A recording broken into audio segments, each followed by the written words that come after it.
The bridge walkout is one of my all-time favorite glute ham exercises. No equipment required in this one, which is great.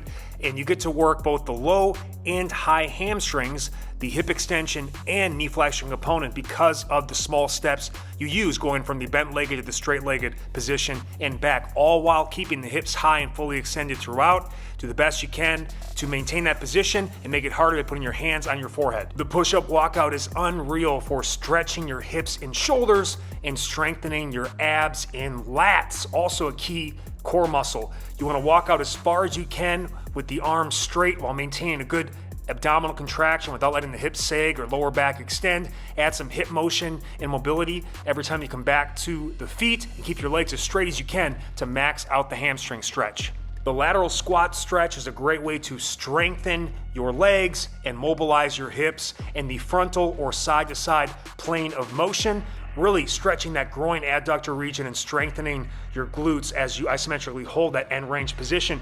I can keep that trail leg foot flat, or I can even roll it up so the toes point to the sky. In fact, I like using both over the course of the set. The down dog to push-up will stretch your hips and shoulders and strengthen your entire upper body. Start with the feet a bit wider, but do the best you can to keep those feet flat as you hinge back to really stretch the hamstrings, and then also really try to open up the upper mid-back or thoracic spine, and then do a nice quality full range of motion push-up, keeping the elbows tight to the side. If you can't do the push-up or you get too fatigued, just hold plank before you shift back to the stretch. The shuffle is an essential cardio and agility exercise that really strengthens your legs and hips and fires up your fat burners.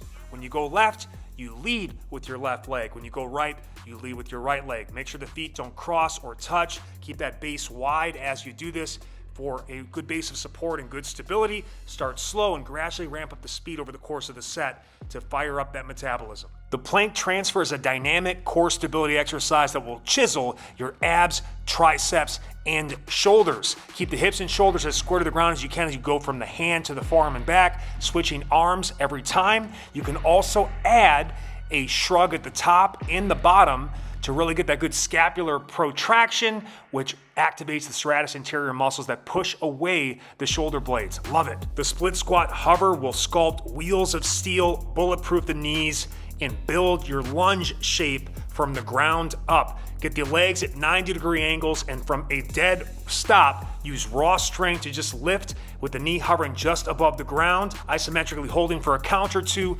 lowering in control, and repeating for time. These are intense muscular contractions that will really test you. The T push-up builds core stability in all three planes of motion. It also really hammers the upper mid-back and rear delts, which is tough to do with just your body weight and no bar to pull from. So that's why I love it, especially in equipment-free situations at home, hotel. You can add a push-up to increase the intensity, grow the pecs, the triceps, and I really love to start slow and then build up speed as you get better.